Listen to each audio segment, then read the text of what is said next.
Hello, people, it's Poet, and we're back on TimeShot. Sans the usual intro today because I am recording at Wynn's house, and of course that means that I don't have my usual recording software going, my usual editing software set up, so no intro, but I am in the jungle still, and I swear to you, I just heard what sounded to me, and I might be crazy, but it sounded to me like a parrot making a hissing noise, like a creeper. And yet, of course, I can't see one. It was right down here, so if it was going to be anywhere, it'd be down there, I think. But it was just it was like a miniaturized hissing noise, you know? And when you hear that, well, there's no such thing as a baby creeper, so weird. I don't know. I don't get it. I'm still always on the lookout for parrots and stuff. Today, I was going to actually go and dive into as many caves as I can and light them up with as many torches as I can. So, like, for example, right there's a cave. There's maybe a cave right here. Yeah, a little bit of a cave right down here. See that someone went down and lit this one up a little bit. I'm going to do the same. Try to get as much out of the hostile mob cap as I can, which is going to be pretty well impossible. But as long as we do the best that we can, I think that it'll improve the spawning rate extremely well. So I can see here that Edson has set up his usual emerald pillar. And again, I want to remind people that this is vanilla server. Usually when people see this massive emerald pillar, this massive emerald beacon structure, whatever you want to call it, pyramid, I guess, they often say, like, well, how did you get that many emeralds? But he's got, like, villagers galore that would give him 1.5 million emeralds if he wanted it. It's not that difficult when you've got the setup of villagers that he's got. But anyway, I digress. It looks like he has removed all of the wood blocks that have been placed down, which is not a problem. We're still in the early stages of things, but this was all covered in wood. He's removed it now. Maybe even just to test my theories of parrot spawning, but I do see that it is working for ocelots already. There's one right there, spawned in this big open space, as they will, because they love spawning on the grass. Parrots, however, need the wood, as far as I'm concerned. I mean, unless someone can prove me wrong.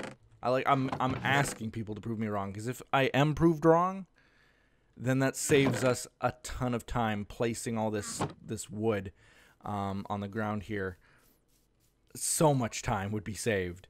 Now, I don't know if his plan is going to be to take a massive section down to, like, bedrock-ish to remove absolutely 100% of all the caves and then layer it with dirt, with logs. Let's be honest. That would be the most ideal parrot spawner. It would be. The most ideal parrot spawner would be if we were to take this down, all of this, everything the light touches, Simba, everything down to bedrock. Well, not necessarily bedrock, but, you know, far enough down that all the caves would be removed. All of the little mine shafts would be gone, ravines gone, and so forth. That would be perfect. But I think that, unfortunately, because of the massive space involved here, because we're basically, like, right from the edge of that water there, the desert here, right from there all the way to just beyond these trees, this tree line right here, I think is where Edson said he was going to go to, and I agree. This is all going to be done, and that's a lot of digging Especially if you're like digging up this huge area here and there ends up not being any caves. It's kind of a big waste of time.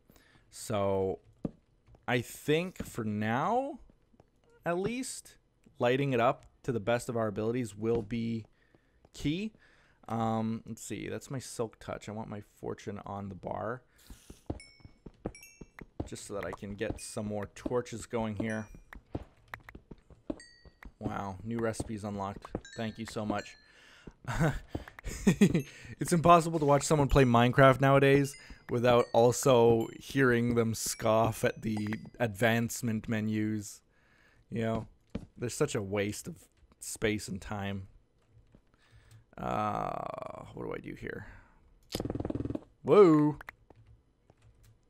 Okay, let's get this. I just want a pillar. Never mind new recipes unlocked. I'm just going back up to grab a little bit of wood because, honestly, if I'm going to make torches, I need more than one log. Get rid of these vines. You know what? Those will get rid of. Those will be gotten rid of. I don't know what the proper grammar is there. They'll be gone when we place down the logs. Okay, sticks and torches. There we go. There we go. So I'm not going to cover up the overland area. Oh, hello. Oh, there's another one. All right, there we go. There we go. And we're going to just walk around and light this cave up. Now, actually, I do kind of need iron as well. So when I see it, I should grab it if I remember. If not, then it's not the end of the world kind of thing. I just don't have an auto grinder for iron like Tort or Edson has. I think Edson has. Maybe he doesn't. And I find it a little bit, I don't know why, I find it fairly enjoyable to go and mine up the iron. But anyway, today I wanted to talk about changing your perspective in a positive way. And the reason I came to this discussion topic is actually on account of a couple things. Number one was somebody I saw on Twitter, and number two is a video that actually Anasia retweeted about someone from the Westboro Baptist Church. So with those two things in mind, I really thought that it was appropriate to maybe chat about their stories, or at least what my opinion is on their stories, and how it should lead people towards a positive outlook on things. Positivity is something that, you know, I probably, at least when I'm talking with friends and stuff, may not give the total impression of. You know, I like to poke fun at people. I like to ridicule people. I like to have my fun at people's expense. Like, that is something that I totally admit to. Maybe sometimes I go overboard. I don't know.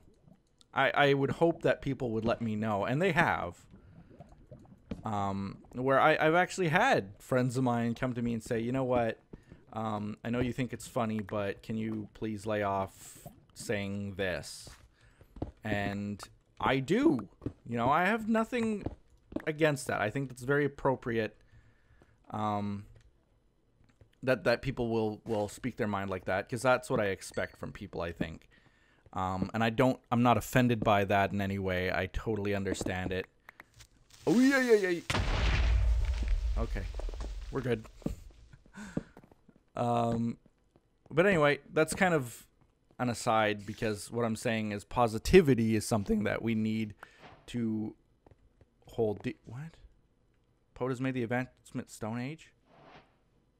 Why? By picking up a piece of cobble? Is that what just happened?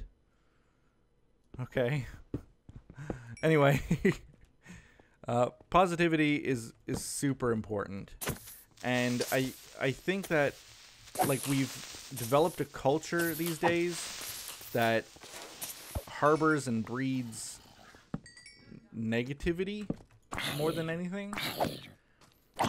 Especially online.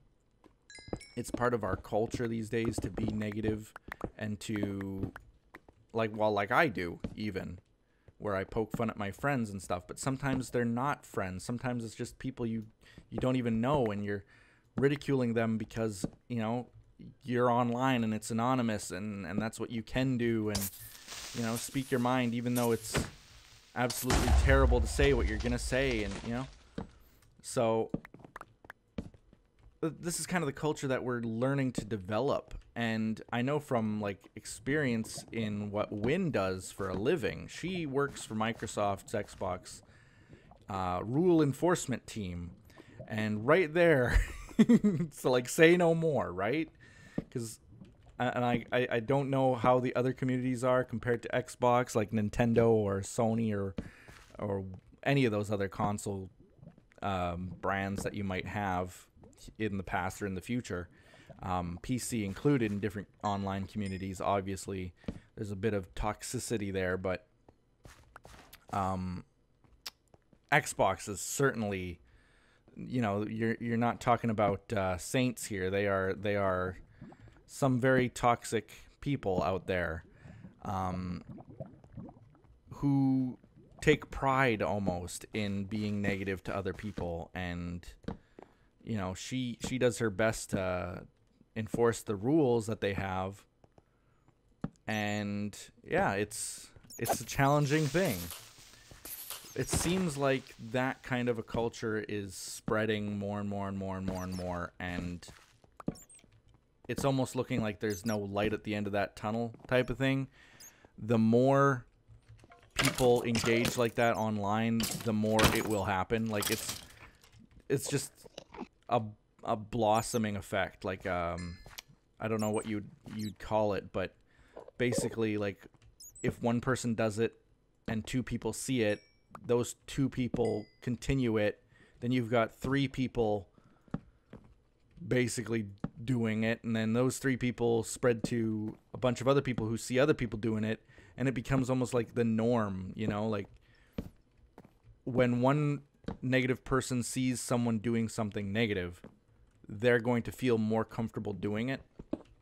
And it's been going like that for a while now, where this negativity is spreading. But why am I talking about this today? It's because, you know, I was watching this Twitter thread, and, you know, that's never a good thing, is it? Like, as soon as you start delving into the realm that is Twitter conversations, you know that you're lost. But honestly, like, there was this person, I don't know what made me click onto their Twitter profile. It was some conversation that someone else retweeted, and it was just like, huh, that's funny. And then I clicked onto the Twitter profile and saw something that they had said that was, like, really incredibly ignorant, negative, whatever you want to call it. And from there, I clicked onto their blog because I just had to know more. I just have to always investigate. Like, it's a point of curiosity, I think, for me. And maybe that's what stems some of this negativity in others. But, like, it's almost like watching a car wreck. I know that's a bad example, but when you see it, you just can't look away, no matter how bad it is, and you have to, in fact, investigate further. You know, how did this person come to this? How did this person develop this thought? Like, were they born this way? Did they have parents that taught them this? Were they in some kind of a school that taught them this? Like, I want to know how a person came to think this way. Just for my personal curiosity, not because I'm expecting to change anybody, or that you know, my views are so opposing to them that I'm going to go out of my way to, like, change their minds about something. You know, like, I don't care about any of that. I'm always curious to think, like, wow, this person's really negative. How did they get this way? And why do they think this way? Oh boy. Okay, here's things like this are going to be crucial to getting the spawn cap down. Killing little spawners like this, little cave spiders. Cave spiders that will continually spawn in when we're in the area. so it was a double. Nice. Nice, but it's gone. Is this a triple? Ooh, baby, triple. Okay. Ugh. Whoa, hello, little guy. He hit me. I can't hit him. There we go. Ugh. Just gonna walk this way a little bit and clear out this area. But anyway, so this Twitter conversation that I saw, ooh boy, Twitter conversation I saw, the person was saying something negative, and then blaming. See, this is the thing that I always, the thing that kind of riles me up, is when someone blames a group of people for anything, whether it's like racial or political, what have you.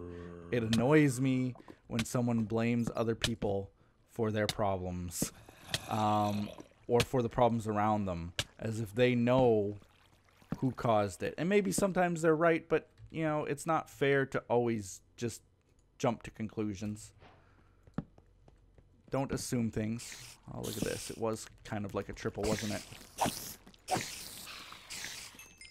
Man, this sword sucks. I need a new one. Kind of a triple. Because we had one there, and then right above it, basically. Above it and down. Well, I guess they're not right above each other. That one was... yeah, they were fairly close. Anyway.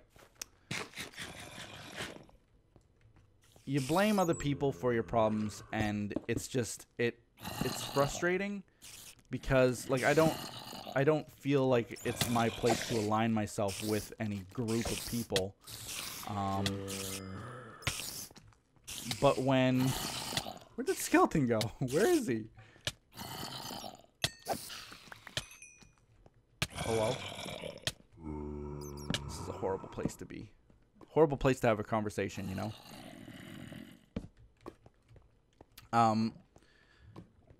Let me get straight to the point. Is that, like, this person was saying certain things about a certain political group because of a certain way that a certain something in his life was. And, you know, it's like saying, you know, the reason we have buns come in packs of 6 when the hot dogs come in packs of 8 or something like that is the fault of conservatives. Like, that's... it's insane. It's insane to say something like that, but people go around saying things like that all the time. That's just an example. I don't know that anybody's saying that. Maybe they are. But my point is that, you know, you could say the same thing about any kind of group of people, minorities, or what have you, and it wouldn't make it any more correct. Like, it's just an insane thought. And yet people like that are out there saying these things and gaining followers and finding people online with similar thoughts. Because, you know, this was something that someone said actually on one of those late night television shows. Don't remember which one. Don't remember the person who said it. But they said, you know, years and years and years ago, if someone was insane about something, you know, whatever kind of topic you might come up with. Some conspiracy theorists. They're insane, out of their mind. They don't know what they're talking about.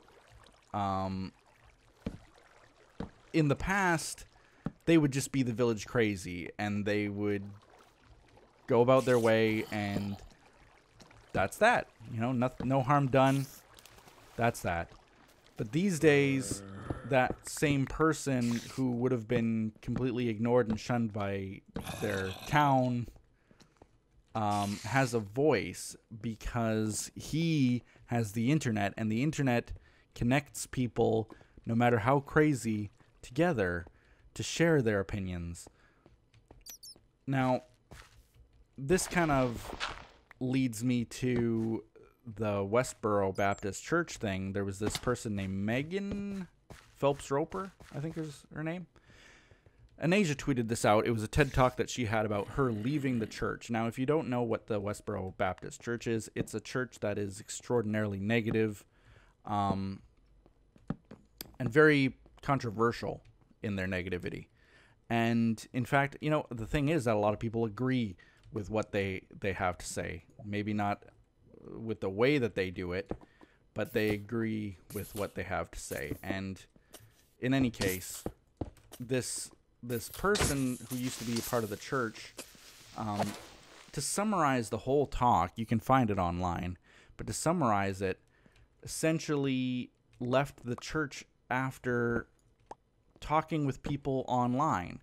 So conversely to the whole conversation we basically had, where, you know, the online world is a negative place and negativity breeds negativity, and you can't win because they're all over the place and blah, blah, blah. Despite all of that, what happened is you had the people who were showing the opposing view to that church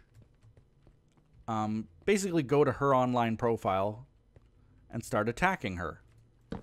And what that turned into was a conversation.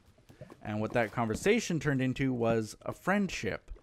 And what that friendship turned into was a completely different understanding of something that she thought she knew all of her life. So it goes to show you that positivity, much like the negativity, is contagious. It really is. So that's sort of where I wanted this conversation to go, is that, you know, there are a lot of people online who are negative about everything. Negative about, you know, different people, different games, different outlooks, different television shows, everything. Every topic you can think of, there's someone online who's negative about it. And more than likely, you're going to find people who are negative about something, especially if you like something. So often I get people asking me a question, you know, like, "Hey, Poet, I affiliate with this group, okay? So let's just make up something like I'm a fan of I don't know, Barbie, I guess. Like let's just say Barbie, okay? I'm a fan of Barbies, and I love Barbies and everything that is related to Barbies. But all the people I meet make fun of me. What do I do?" And I get that question actually quite often, and I guess it's because people just are lost. They don't know where to go to find those people who are supportive of their same interests. And of course, they start to focus on the fact that there are negative views on it. And the people who are negative go out of their way to spread that negativity. What I'm saying to you guys is we need more people out there spreading positivity.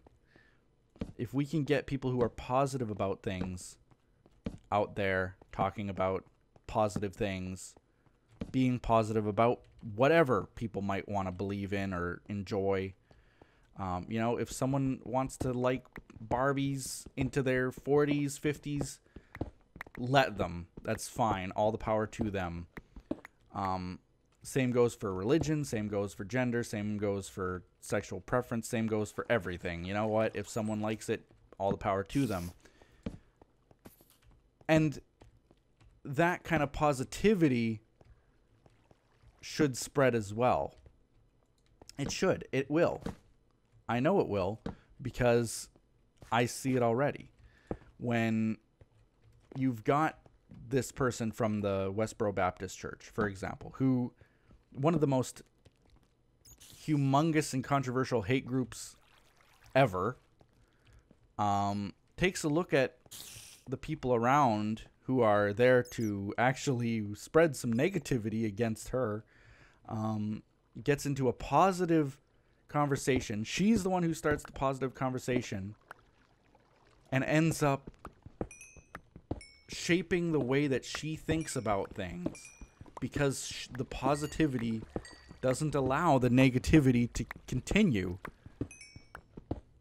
You know, it's hard for me to really explain this without giving too many real-world examples, but I don't want to offend anybody the best that I can.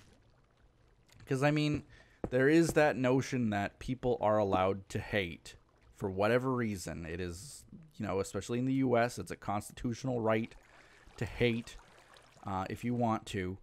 And, you know, I'm not taking away from anything like that, but it doesn't mean that I agree with it. Point is, you know, you get someone like that who is one of the most hating people in the world, and they realize, you know, wait a minute, this person hates me. This person really hates me, and yet they're showing me love. They're showing me compassion. They're showing me why I'm wrong. But they're also helping me to understand why I'm wrong. But beyond that, I think the reason that she left was because those people who were trying to say, like, you're wrong, were kind of proving it by kindness, you know? She was taught all of her life that the people on the other side were demons, that they were evil, they were wicked, and that they were wrong. But when that person who's evil and wrong comes up to you and says, I love you, I care about you, I think that you're just misguided, I want to help you, it's very, very tough to look at that person and say, no, you're evil and wrong. It's very, very difficult to do that. It shows you that the positivity is contagious, that it does spread, and that it is worth it. So, the other one is, I think the Twitter conversation was actually related to, there was recently a Supreme Court ruling. I think it was the Supreme Court. No, I'm not going to, don't quote me on any of this, of course. If anything, take all of these stories as hypothetical.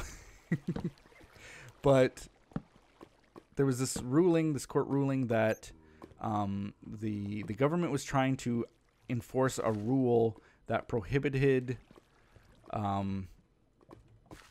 companies from registering trademarks for words or phrases or things that would be seen as derogatory, defamatory, hate speech, etc. Emphasis on the hate speech one, I guess. So, oh boy. Hip waders. Those are out of style, man. There we go. Oh boy.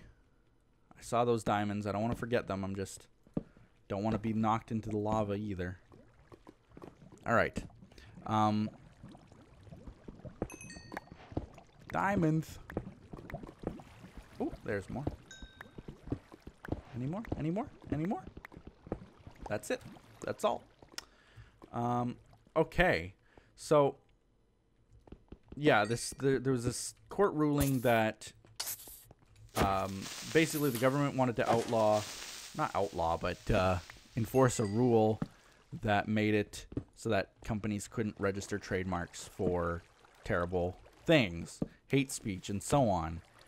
Basically denying, in several examples, companies that would have hate speech and so on in their trademarks.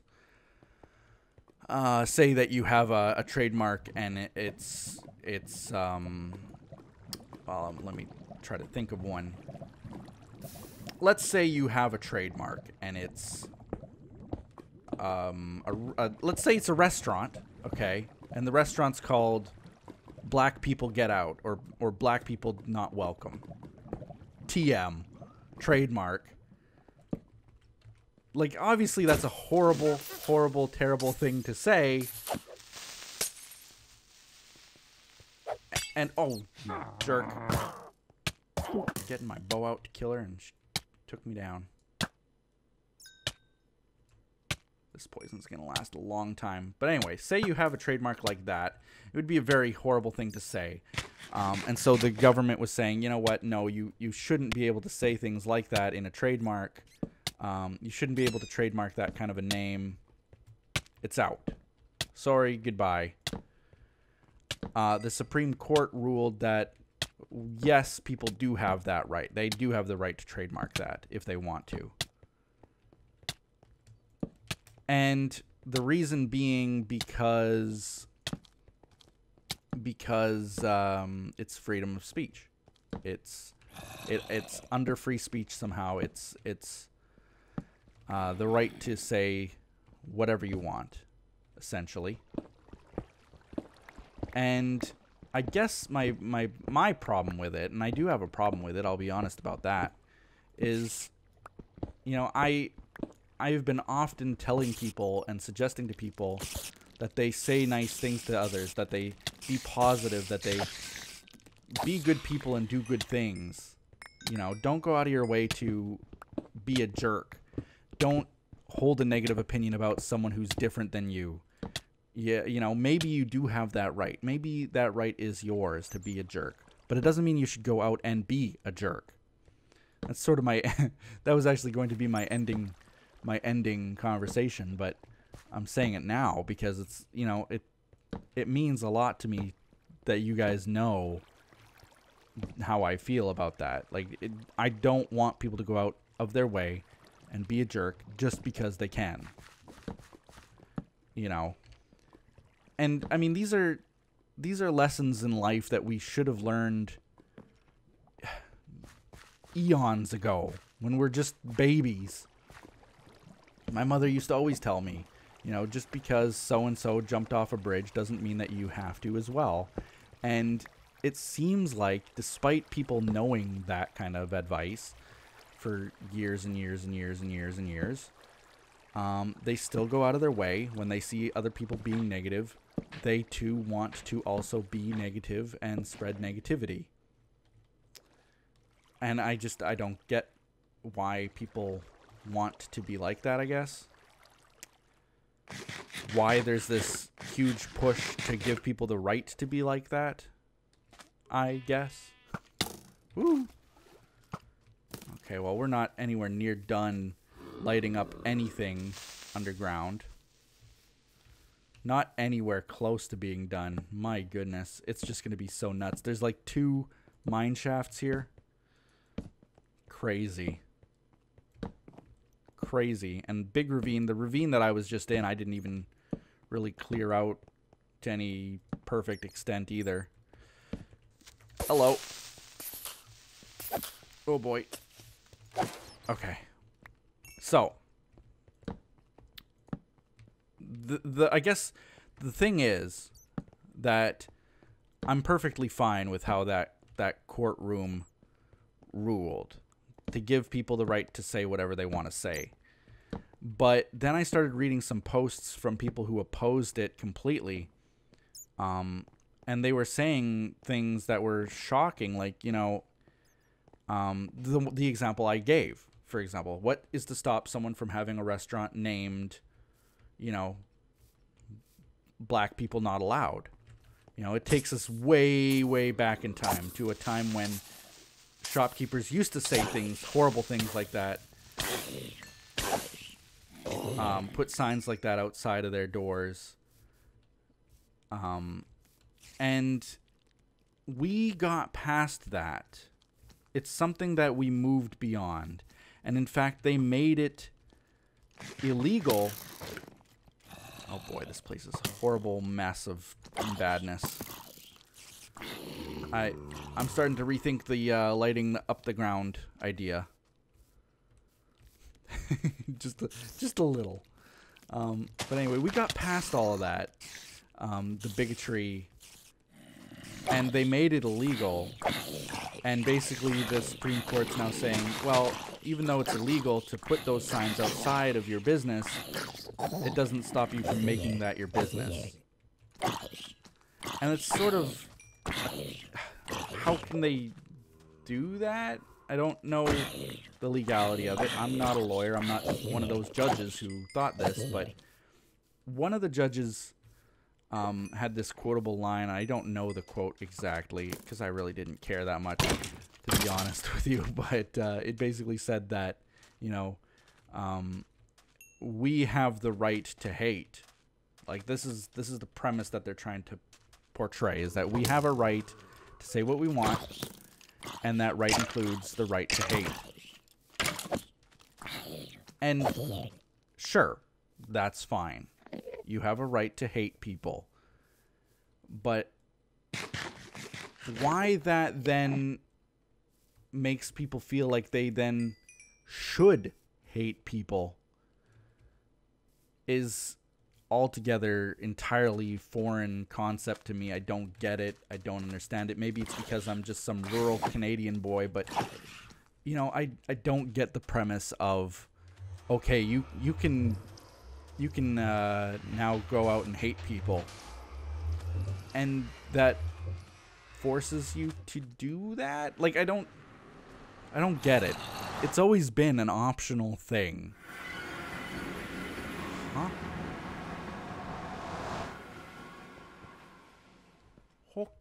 Okay. It's always been this optional thing, I guess. The freedom of speech thing that the United States has. Other countries I don't think, have the same level of, quote, free speech as the U.S. does. Minorities are often well protected in other countries. I don't think you could say anything near what you can say in the U.S. in Canada, for example. You know, if you tried, you would be slapped with a lot of heartache. You would have fines galore or something. I don't know what would happen, but honestly, it's not thought of as a good thing in other countries. But in the US, it's like, okay, you have the ability to do it, so then do it. And I don't agree with that. I can't tell you enough how I don't agree with that. I don't care if it's something of a right that you've had for hundreds of years. It doesn't make it correct. Yes, it's a right, but it doesn't mean that you should do it. And I guess that's kind of where I wanted to end this conversation. Thinking about, you know, seeing someone on Twitter who was lashing out at people saying, you know, take that. You know, this is now what we have the right to do. So let's do it. You know, I hate X amount of people, and I hate this group of people. And then you've got someone completely opposite situation where they were that kind of a person that they hated. And after talking with others and realizing, wait a minute, these people that I've been taught all my life to hate aren't bad people. Wait a minute, that changes things, you know? That, to me, is super important to realize, that someone who was born with hate can change. I think that we need to look at this positivity thing a little bit closer, think about it a little bit more, say more positive things about people, even if they have opposing views than you. And that positivity just cannot be seen as negative. It can't be. You know, you can't tell someone you hate that you love them, but I'm saying do it. You know what I mean? Like, just go out and love the crap out of people, I guess. And that ought to make them, well, maybe you'll change your mind out there. Maybe you won't. But at least there will be positive things being said back and forth rather than negative things being said back and forth. You got me? Good. With that, we'll be seeing you guys on TimeShot. Bye-bye.